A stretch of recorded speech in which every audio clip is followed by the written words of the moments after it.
Kunja Bihari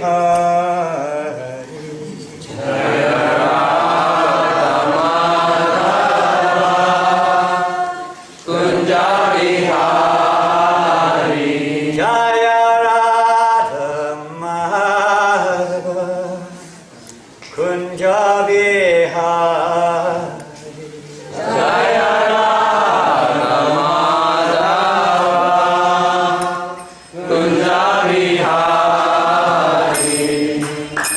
Gopi Jannavallabha Givaradhari Jaya Gopi Jannavallabha Givaradhari Jaya Gopi Jannavallabha Givaradhari Jaya Gopi Jannavallabha Givaradhari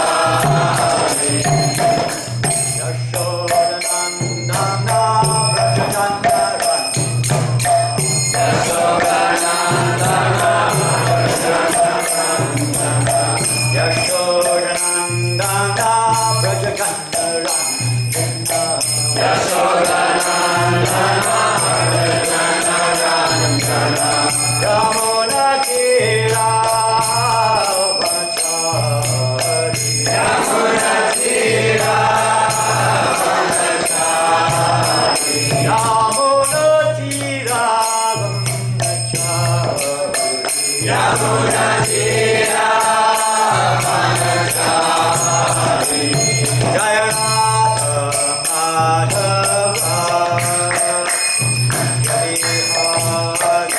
Jaya Radha Madhava Kunja Bihari Jaya Radha Madhava Kunja Bihari Jaya Radha Madhava Kunja Bihari Gopi Jannavallabha Givaradhari Jaya Gopi Jannavallabha Givaradhari Jaya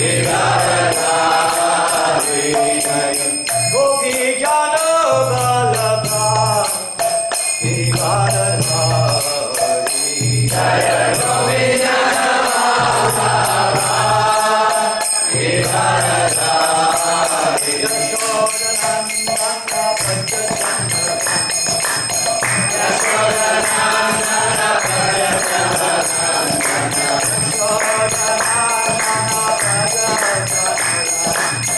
Yashodanandana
Srila Prabhupada ki jai, Nisi Gauri Sai ki jai, Krishna Balaram ki jai, Shri Govardhan ki jai, Radha Govardhan Dari ki jai, Rashim.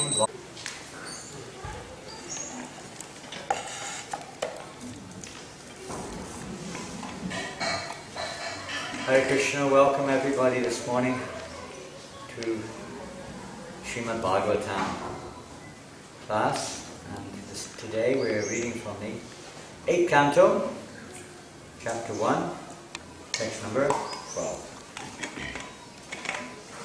Om Namo Bhagavate Vasudevaya. Om Namo Bhagavate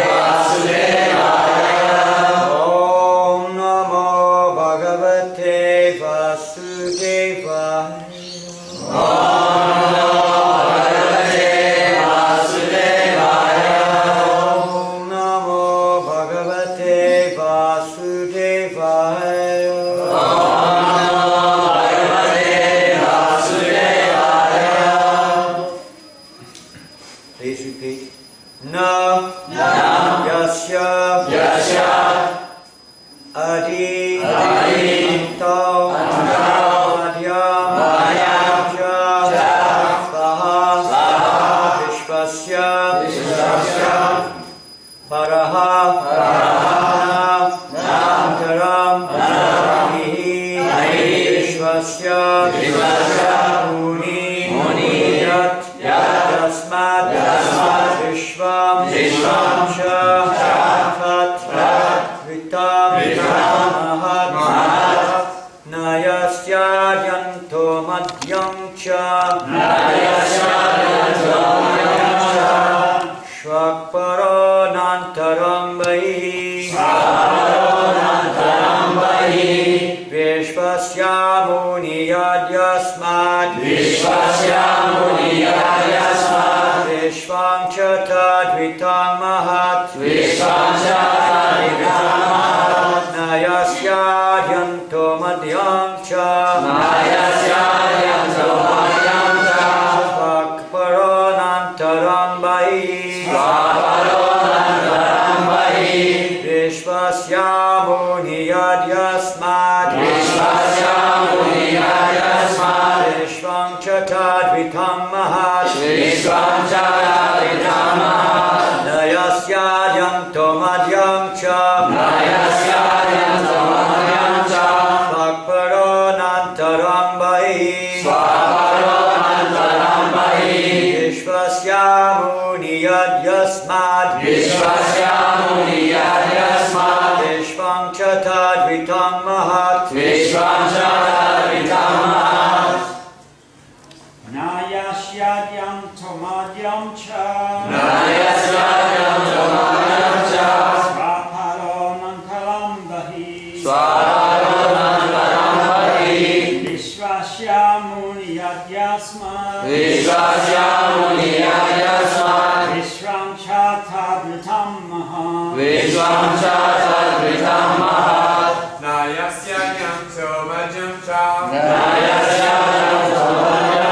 Purport by Srila Prabhupada. The Supreme Personality of Godhead has no beginning, no end, and no middle. Nor does he belong to a particular person or nation. He has no inside or outside. The dualities found within this material world, such as beginning and end, mine and theirs, are all absent from the personality of the Supreme Lord. The universe, which emanates from Him, is another feature of the Lord. Therefore, the Supreme Lord is the ultimate truth, and He is complete in greatness. Purport: the Supreme Personality of Godhead, Krishna, is described in the Brahma Samhita 5.1. Ishvara Parama Krishna Satchidananda Vigraha Anadir Adir Govindam Sarvakaranakaram. Krishna, known as Govinda, is the supreme controller. He has an eternal, blissful, spiritual body. He is the origin of all.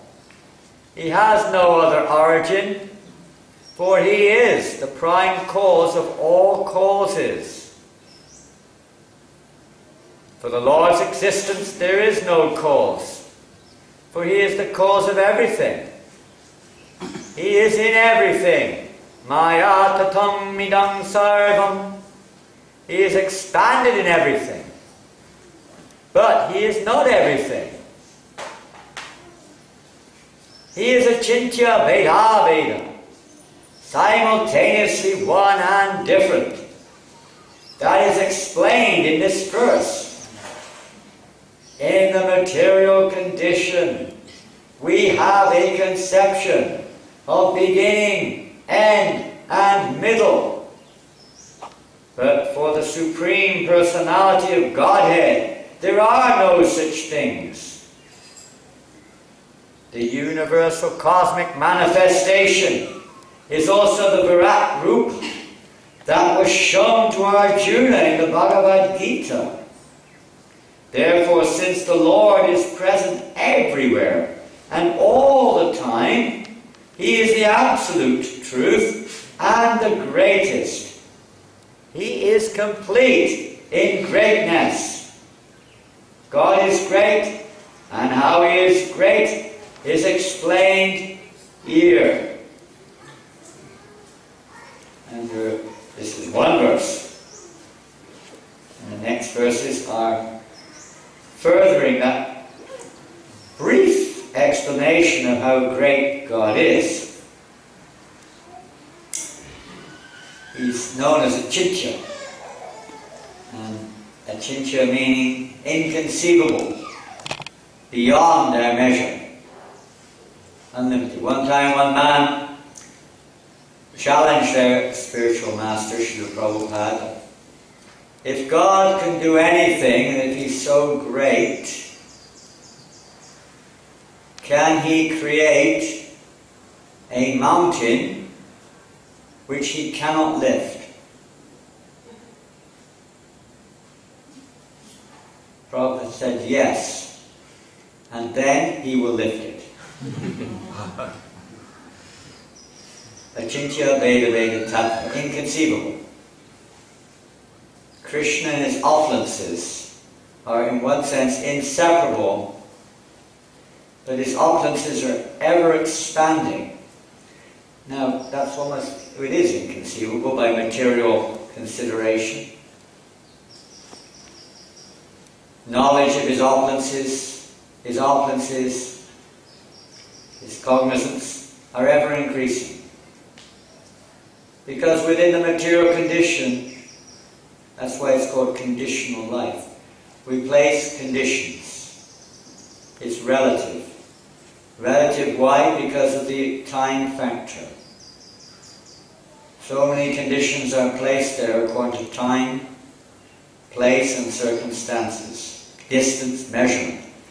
Bhaktisiddhanta Saraswati Maharaj, the spiritual master of Srila Prabhupada, one time said, simple statement, that which you can measure is called Maya. Krishna cannot be measured. His opulences cannot be measured. As we mentioned or heard yesterday, Takshi Krishna Navadi, Abhavan Brayam Indrai, Sevan Mukhahiti Vado, Swayam Eva Spuratyadana. But with our blunt material senses, they're not very sharp. We may be sharp in some of our dealings, but our perception is very dull through the senses. We cannot understand or perceive, let's say, the transcendental nature of the Absolute, even within this cosmic manifestation. We cannot perceive His presence, as Prabhupada mentions here, that presence was revealed in the Bhagavad Gita. We hear about it. It was revealed to Arjuna and others too.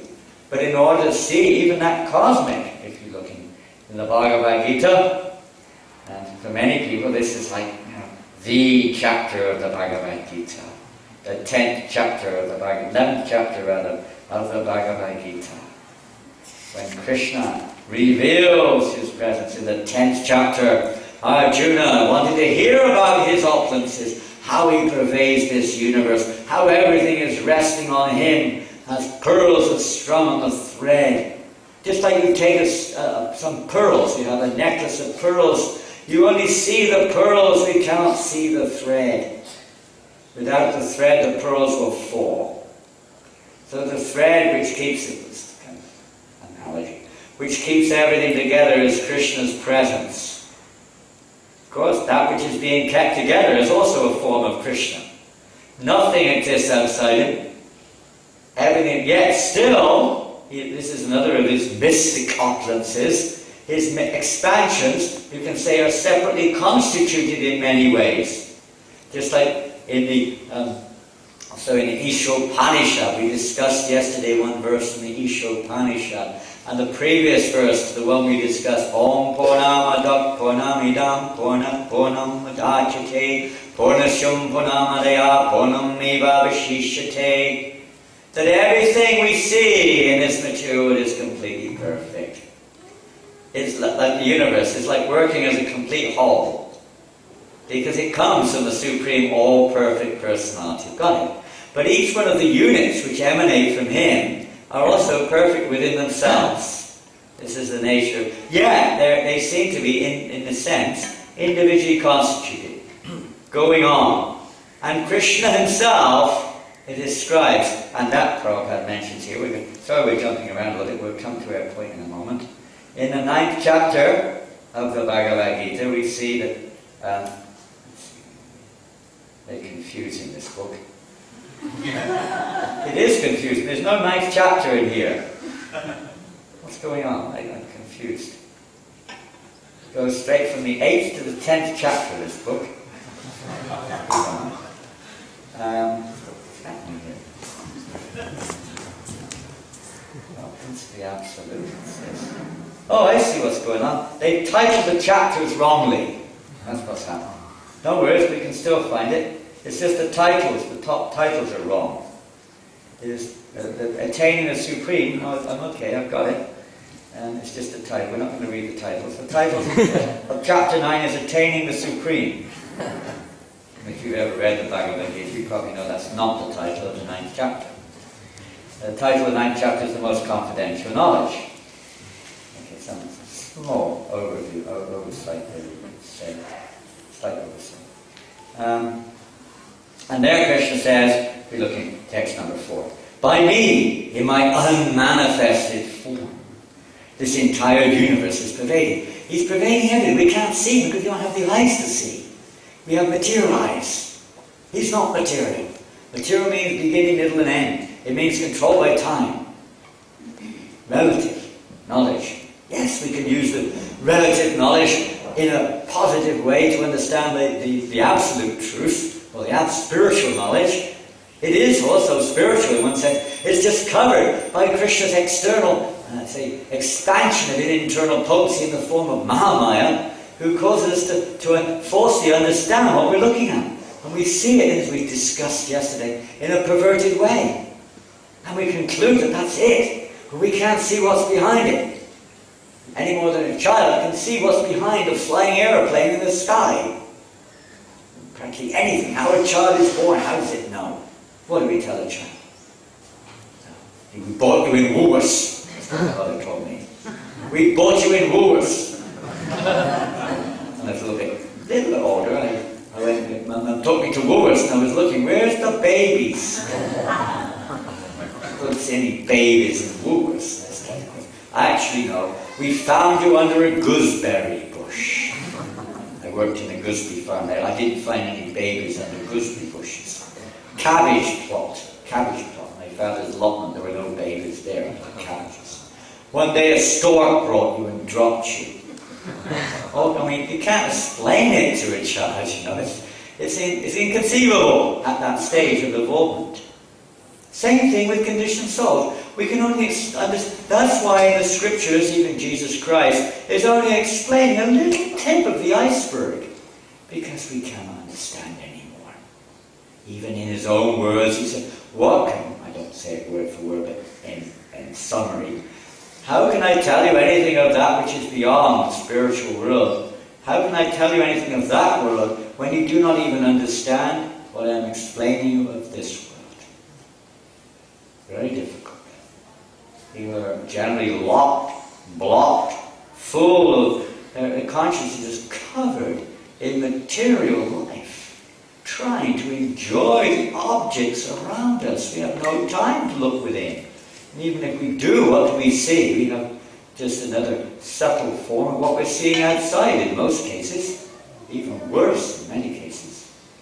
What can we see? Not very much. The senses, they have to be purified. The process mentioned yesterday, we briefly mentioned it, was that we have to act in such a way that will please, instead of just to please ourselves, what we call ourselves, which is not even ourselves, it's our mind and senses which we identify with, That's called Maya, that which is not. We're identifying ourselves with something which we're not. And that's the first ABC of spiritual life. So that's hard to stomach. And even if theory is there, practice is not. But we learn to act in such a way that Krishna will be pleased with us. As a part and parcel of Krishna, we're meant to act in relation, in cooperation, for the pleasure. It's like any relationship. If we want to please the other person, we try to act in a way which will please them. If you want to develop a loving relationship with someone, it's not all about doing what I want. It's about doing what they want. That's what will capture their hearts. If, for instance, you invite someone for dinner, and you want to, make a nice, somewhere or another, a nice relationship, you don't think, well, what do I like to eat? I don't care what they like. I'm cooking. It's what I like that matters. I'm the host. It's their hard luck if they don't like it. So that's not usually what we do unless either we're completely self-centered or we really don't want them to come back again. We just want to cook what we want only. No. We find out what they want. And then the relationship Didati Pratigrinati Guyamakyati Prichiti Devo Jayate Chaiva Sadvidi Lakshanam. These are the 6 forms of loving exchange, even in the material world. We offer food, receive food, give charity, receive charity, reveal our mind, hear from others. Different ways of making a relationship. It's not all one way, it's 2 ways. And with Krishna, so we try to find out what they like and do that, and then, thank you very much. And they feel like reciprocating. It's called surrender. Krishna says, as they surrender unto me, I reward them accordingly. Reciprocation. Simple. So like that. But to see Krishna, Prabhupada one time he said, several times maybe, don't try to see Krishna. Well, we didn't finish yet, that was the topic. But try to act in such a way that Krishna will see you. That's the process. Not trying to keep pushing our nose and here I am. Oh, get out of the way. Sometimes it's like that with people. Here I am all the time. Sometimes even Prabhupada's disciples. One disciple, he would wherever Prabhupada went, that disciple would pop up. Haribol Prabhupada, Jai Prabhupada, Jai Prabhupada. Everywhere Prabhupada went, somehow he'd just pop up there. That was it. Why don't you do something useful for a change? Not just about popping your face up. Care about seeing my face. Do something which will please Krishna. He's a person. You can have a loving relationship with Krishna. Let's see how whatever Krishna's given us, is also a part of Krishna's energy, whatever we have, expansion of Him. And we also are part of Mam Yoga Vijansari. Mame Vansa Jiva Loke Jiva Bhuta Sanatana. We're all part and parcel of Krishna. We should act for the pleasure of the whole. It's like the part of the finger of the part of the body acts for the whole body. If it doesn't, we have a problem. If you ask your hand to pick something up and instead it punches you in the face, you definitely won't be very happy with the hand. The other hand may, maybe a fight. Obviously the hand has to act in cooperation with the whole. So we're part and parcel. I mean, that's a jiva loke, part and parcel of Krishna. Eternal also. Doesn't mean the body, exactly. The conscious living being within this body, who's conscious of some degree at least of this body, this world around us, that particle, that spiritual particle, is eternal. And we have an eternal relationship with Krishna. It's just for a flash, you could say. And there's no time in the spiritual world. We have time measurement in this world, but for that period, we've forgotten that relationship. So the whole idea of human life is to remember that relationship. Bhagavatam is to try to remind us of our relationship with Krishna. And it starts, in one sense, with trying to understand Krishna's presence within this material world. So scripture, Shastra, Chakshas, is giving us the eye whereby we can see Krishna within this world. And it guides every living entity, all of, at least human beings, how we can act in such a way that Krishna will clear our heart, purify the heart, meaning purify our consciousness. Just like the light coming from the sun. The light coming from the sun illuminates all objects so that they become perceptible. The consciousness is like that. It's like the light of the soul, making, depending on what we shine on, we see different things. We perceive different things according to the combination of the modes of nature. So guidance is there according to our particular condition, our attachments, etc., to gradually clear that away and have the real light of knowledge. Otherwise we're looking, in a sense, shade. When you have a shade, it's absent. It doesn't have its own separate existence, really. It just means the absence of the sun. It's not a separate entity. The material world is a little like that. It's just like being in the shade. It's completely dependent upon the sun. Or looking the opposite way, then you see what we call this material world. Let's say it is described as darkness, but it doesn't. We have light and darkness. Only light in this world because the sun is there. If there was no sun, it would all be completely dark. And the sun is the eye of Krishna.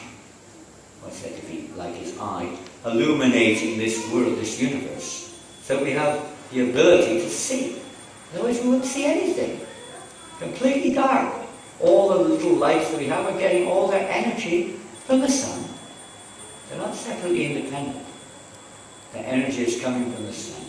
So like that, everything is coming from Krishna. But when we look away, we may not see like that. If we live in a cave, we don't know that. We just have maybe some temporary illuminations.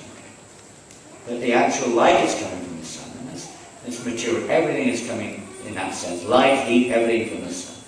So like that, everything is coming from Krishna. Yet the sun is separately constituted, although he's lighting up the entire universe, you could say. So Krishna is lighting up everything. And we see here, although he's in everything, by me, my unmanifested form, that means we can't see his presence, this entire universe is pervaded. Just like we're pervading, or our consciousness, let's say, is pervading this body. We can't see it, but we can feel it. Pervading this body. Krishna's consciousness is pervading the entire universe. In fact, not only that, but he is personally expanded into each and every aspect of his creation. All beings are in me, but I am not in them. This is interesting. The next verse says a little interesting. This is the inconceivability of the Supreme Lord. And yet, everything that is created does not rest in me. Behold my mystic opulence. Although I am a maintainer of all living entities, and although I am everywhere, I am not a part of this cosmic manifestation, for myself is the very source of creation. He's creating it. But it's not that he's become broken down by his creation. He remains complete in himself and aloof from this creation. Even a man who impregnates a woman, a child is born, doesn't mean the man and the woman have become reduced in any way. They're still independently constituted. They're individuals. The child is also an individual. All the expansion of Krishna, a little bit of example like that. It's not completely perfect, but like that, everything that emanates from Krishna is complete. Yet he also remains complete. He doesn't become divided in any way. And he's also aloof. To a certain extent, when we create something, although we may be attached to it, we're also a little bit different from it. You can separate yourself from it too. So Krishna, in his expansions, although they're nothing but expansions of himself in one sense, with different opulences, different purposes, different, potencies, and so on and so forth. Nonetheless, he is himself separate. All the expansions are meant for his pleasure.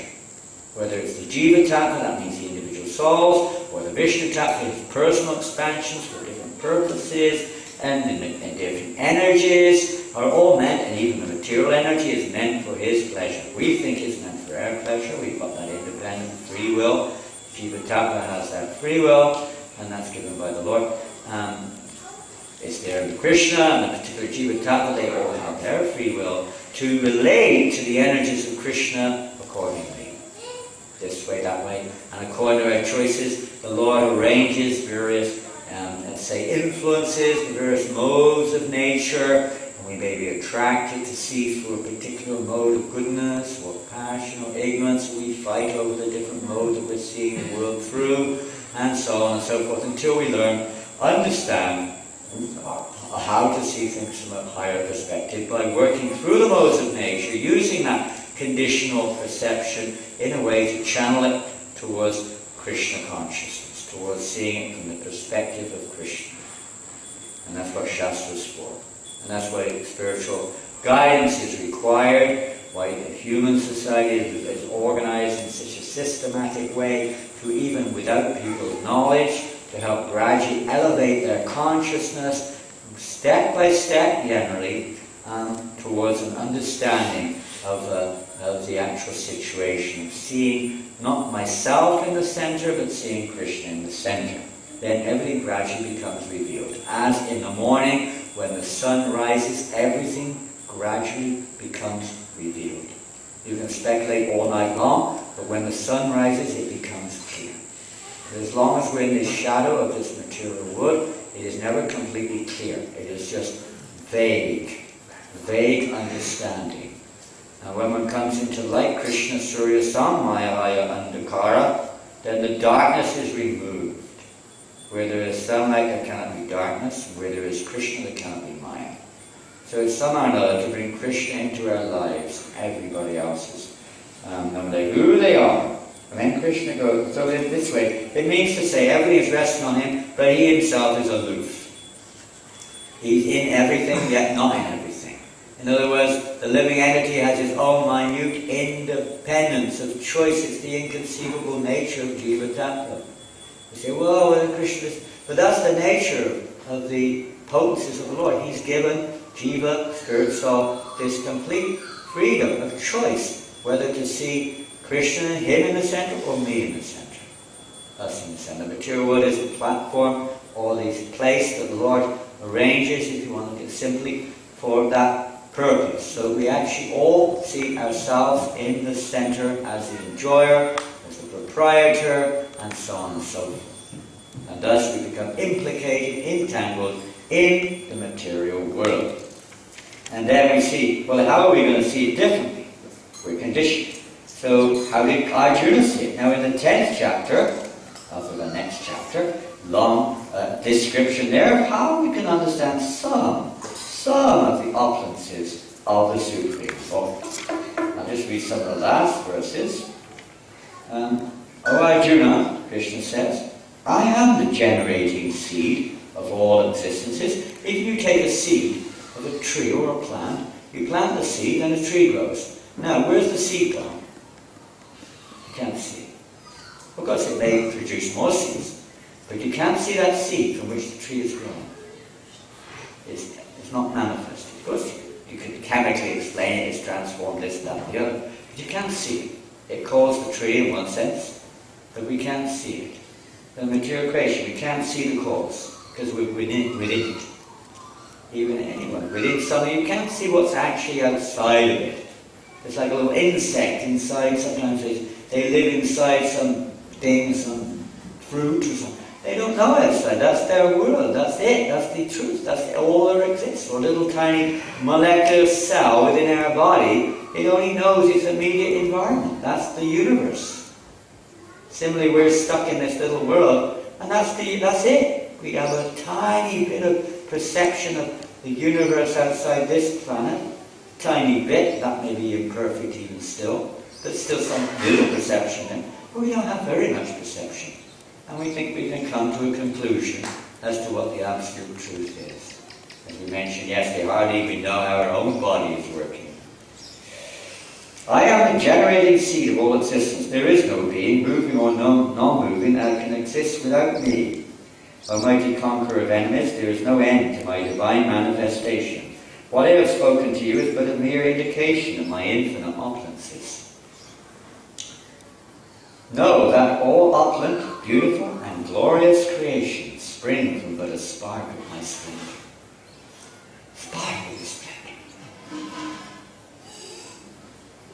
But what need is there, Arjuna, for all this detailed knowledge? With a single fragment of myself, I pervade and support this entire universe. Briefly, Krishna's explaining his unlimited potencies. And it's wonderful just to meditate upon them. As we heard yesterday, remember that verse where we read the Sukha verse where Sanjaya said, what did he say? It is nice. The Supreme Lord said, yes, I will tell you of my splendorous manifestations, but only of those which are prominent, O Arjuna, for my opulence is limitless. It's limitless. Arjuna wanted to know in detail the opulences by which you pervade this whole world, O Lord. How shall I constantly think of you? How shall I know you? What various forms are you to be remembered, O Supreme Personality of Godhead? You know yourself. You alone know yourself by your own internal potency, O Supreme Person, origin of all, Lord of all beings, God of gods, Lord of the universe. O Krishna, I totally accept as truth all that you have told me. Neither then, Krishna just explained his transcendental nature to Arjuna. And Arjuna is completely, because he's seeing it. He's got purified vision to see what is going on. And in the next chapter, Arjuna says, by hearing the instructions you have given me about these most confidential spiritual subjects, my illusion has now been dispelled. O Lotus-eyed One, I have heard from you in detail about the appearance and disappearance of every living entity. Realize your inexhaustible glories. O Supreme Form, O greatest of personalities, though I see you here before me in your actual position, as you have described yourself, I wish to see how you have entered into this cosmic manifestation. I want to see that form of yours. If you think I am able to behold your cosmic form, O Lord, O Master of all mystic power, then kindly show me that unlimited universal self. The Supreme Lord said, my dear Arjuna, O son of Prita, see how my opulence is hundreds of thousands of various divine and multicolored forms. O best of the bodies, see here the different manifestations of Adityas, Vasus, Rudras, Ashini Kumars, and all the other demigods. Behold the many wonderful things which no one has ever seen or heard before. O Arjuna, whatever you wish to see, behold at once in this body of mine. This universal form can show you whatever you now desire to see, and whatever you may want to see in the future. Everything, moving and non-moving, is here completely in one place. But you cannot see me with your present eyes. Therefore, I give you divine eyes. Behold my mystic opulence. Then Krishna reveals his universal form. And at the end of the chapter, last few verses, my dear Arjuna,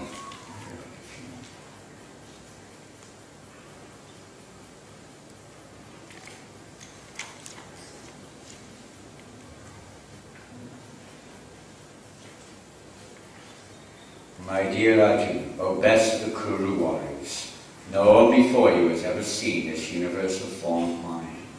For neither by studying the Vedas, nor by performing sacrifice, nor by charity, nor by pious activities, nor by severe penances, can I be seen in this form in the material world. Then Krishna revealed his form to Arjuna. After revealing his universal form, he then revealed his four-armed form as Narayana. When Arjuna saw Krishna, then he revealed his two-armed form. When he saw Krishna in his original form, he said, O Janardana, see this human-like form, so very beautiful. I am now composed in mind, and am restored to my original nature. The Supreme Personality of Godhead said, my dear Arjuna, this form of mine, which you are now seeing, is very difficult to behold. Even the demigods are ever seeking the opportunity to see this form, which is so dear. The form you are seeing with your transcendental eyes cannot be understood simply by studying the Vedas or undergoing severe penances or charity or worship. It is not by these means that one can see me as I am. My dear Arjuna, only by undivided devotional service can I be understood as I am, standing before you, and can thus be seen directly. Only in this way can you enter into the mysteries of my understanding. My dear Arjuna, he who engages in my pure devotional service, free from the contaminations of fruitive activities and mental speculation, he who works for me, who makes me the supreme goal of his life, and who is friendly to every living being, he certainly comes to me. Because Krishna reveals himself. He is earlier in the 10th, 8th chapter, how to meditate upon you, my Lord. As Krishna said, as the inconceivable. How to meditate on the inconceivable. The inconceivable reveals his inconceivable nature. We cannot see. But if he so chooses, he can reveal himself accordingly. As we are seeing him here in the form of time, in the form of a material energy, he can reveal his personal form if we develop a personal relationship with him. If we want to remain impersonal, that's all we're getting. If we want to remain materialistic, that's all we're getting. He will appear before us as death personified. Or he will appear as the impersonal Brahma-Jyoti. But if we want to actually awaken our full understanding of the Supreme, by his grace, everything becomes possible and revealed. Then we have to follow the personal path of utilizing what belongs to him in his service in a way which brings him pleasure. Because he is the origin of all pleasure. We are just a small fragment of that pleasure potency. And when we connect with that, then we will feel the experience of being wholesome, so to speak. And he is the supreme origin. Krishna consciousness is to return to our origin. So, turn our face towards him and everything becomes clear. Hare Krishna. Okay, any questions?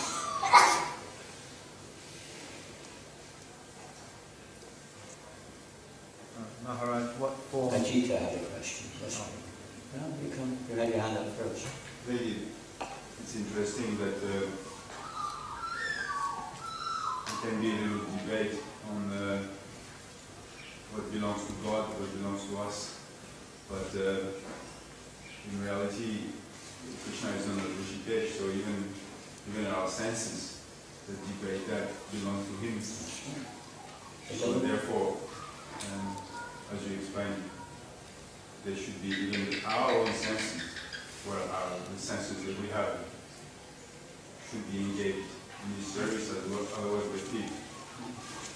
And we mentioned a little bit briefly on that. It was one of my favourite examples. I mentioned it yesterday about Bali Maharaj, how his wife said you were still a fool because you were thinking, I've given something. It was theistic. I've given something to God. But she said, actually, you don't have anything to give. Because everything's his. All we have to give is to give the idea that we have something to give. Everything belongs to him, including us. So expansion of Krishna is wonderful. Complete safety, security, happiness. Why are we groveling in a world where nobody makes it? Trying to control this world, fighting over it, and then we die and lose everything. We serve time, as they say in the prisons, they serve time. Basically, we're all serving time, and time kills us. What a stupid thing to do. You serve somebody, it's an animal mentality, they don't know. It's cruelty. They don't know. They're serving the master, and the master slits his throat. It's the illusion, this is Maya.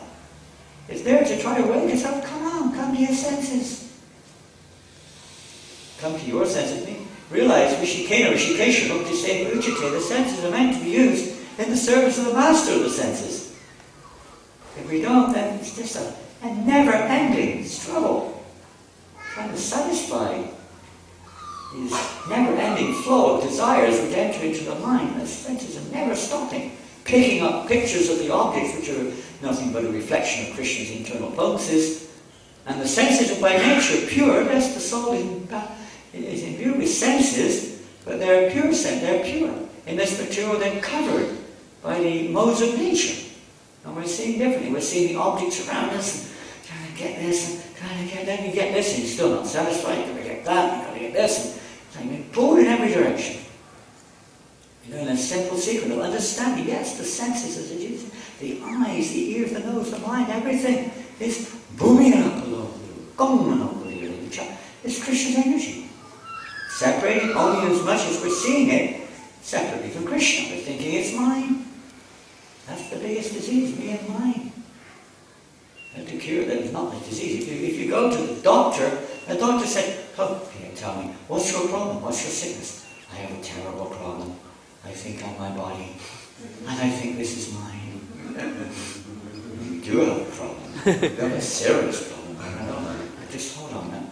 Just make a quick phone call. Got a really nutcase here. Might be dangerous. Can you bring somebody over quick? I'm getting worried about this guy. You know, people think you're mad. Of course you're your body. Of course that's yours. Basically what most people probably think that we've all experienced that, I'm sure. Well, let it be, but what's the result of that type of mentality? Geez, do you really want to be this body? Do you really want to be it? Really? You really like it? What do you think? You really? Maybe when you're 17 years old, you're in good health, you're running around, maybe you think, oh, this is great. When you're 70 years old, you still want to be that body? You're so attached to it, even though it's wrong. It's rotten even when we're 17 when you look at it in reality, isn't it? Oh, you've got such beautiful eyes. Okay, here you go, take it. Pop. Have my eye, if you like it. Ah! Ghastly. Oh, your skin is so soft and sweet. Okay, take it off, you can have it. Here's that beautiful skin. They say beautiful skin deep. Body which is full of disease. You really want to be that? Is that the best we can think of? What is this mind? What do you want, some bits of plastic and metal? This is my mobile. This is my car. My house. In a second it's always like a child on the sand. My sandcastle. My sandcastle. What's going on? It's my sandcastle. And the tide's coming in. What can you do? Everything's taken away. Even your senses. Eyes, as you get older, start to fade. Ears start to also lose their reception. Smell. Everything. Taste. Ability. Everything's reduced. It's not within our... If it's mine, what the heck can you control it? If it's not, there's a force. If you claim something which is mine and it's not, that's in our relative world it's called a criminal act. And that's what's going on. That's why we're suffering. Simple. It's nothing to do with the material world or somebody else. It's just how we see it, that's all. And we're seeing it's mine and this is me and this guy's in my way and that guy's my friend and this one, this thing, that thing. Change this, change that. And we think it's going to be... It's not going to make no difference as long as we're still seeing it as ourselves in the center. And simply that one switch, Bob, that one switch, this shops, and you get everything, what they call them, one-stop shop.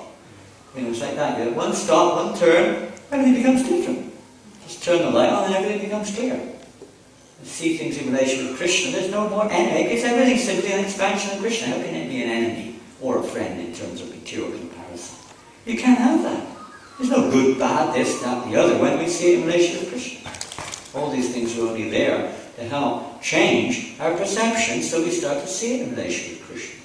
So we act in a way which is favourable for that purpose. So they good, bad, rules, this, that, the other, to help change our perception, our consciousness, how we see what, how we see things. When we look at object, how we see it. Do we see it as an object of my pleasure? only we see as Christian energy to be used in his service.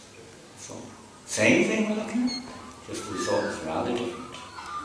You have your choice. If you want to carry on in the material world, that's choice, free will. You want to, and struggle. And maybe at this point in time we think, I'm not struggling, I'm enjoying that. For some time maybe, we may feel somewhat like that. It doesn't last. Everything is well as a shashvatam, kalayana shashvatam, it's temporary. And when we lose it, it may not be such a pleasant experience. And we get our karma, and it may not even be a pleasant experience in the first place. Oh, and thank you, Jesus. Forgotten my Krishna. Now that's another way of being Krishna conscious, because Krishna says, apovamucha, that not forgetfulness also comes from Krishna. Even forgetfulness. That's Krishna, as for whatever reason, has, maybe claimed to whatever reason is, sometimes we forget. But that also, that potency, or the ability to forget, comes from Krishna. Everything comes from Krishna. We think, oh, it's mine. How is it mine? How have you forgotten something which is yours? If we're so great, I can't even remember what he did 5 minutes ago, or what he said 1 minute ago.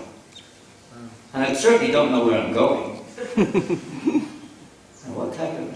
We're so helpless, really. So dependent. So dependent. We want to say, I mentioned yesterday, I mentioned again, I mentioned in autumn. Maybe where did I mention? I don't know. Did I mention here? That science convention in Berlin? Where did I mention that? Where's Govardhan? Here? Was it in Alton or here? I think both. Huh? Did I mention it yesterday, did I? Where? Yeah, the class. Did I mention it in class? Can't remember. And we think we're so great. Council due to circumstances beyond our control. Man's conquest over nature, that was the title of the convention. Circumstances beyond our control, convention cancelled. That was just a blizzard. On to speak of other things. Professor dead, whatever it may be. No, we're not the controller. I don't want to be the controller. Such false ego. Such false ego. Why? Take Shah, Krishna, have a loving reciprocate, he'll give you everything. You'll be happy. What do we want? We want happiness. Huh? Who cares less whether you've got money or less if you're happy? You have a big house up on top of the hill, you live in, here in Govardhan Farm, wherever it is, on a hill, in a palace, whatever. Who cares if you're happy inside? Doesn't matter. We heard from Francis, no, the happiness is inside. And you're seeing everything in relation with Krishna. Let's try to look down that channel. And just at least give it a go. Well, not to lose, you're going to lose it all anyway. Anything else? 2 hands are there. Who wants to go first? Jeep Jar go first. You were saying yesterday that we're focused sometimes too much outward and not balancing it with inward. But I find like when we're doing all this service for Krishna, it's all this. All outside stuff, isn't it, eh? Material. Not much time to do that. Well, we just read that. That's an interesting point. Krishna's neither inside. He has no inside or outside. So the outside, you're seeing as outside, is also the inside in one sense, in terms of Krishna.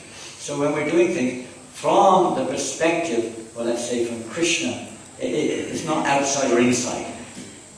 So that outside activity of cleaning or cooking or chanting outside, whatever it may be, is not exactly outside because it's being inspired by the internal potency, the spiritual internal energy, to engage us in that way, so that will purify, because we're basically sentient, very materialistic, to purify that perception so that really we start to realize that it's not that duality is not there, outside and inside. We're talking outside, inside. We talk of material and spiritual. We're talking these things because of our condition.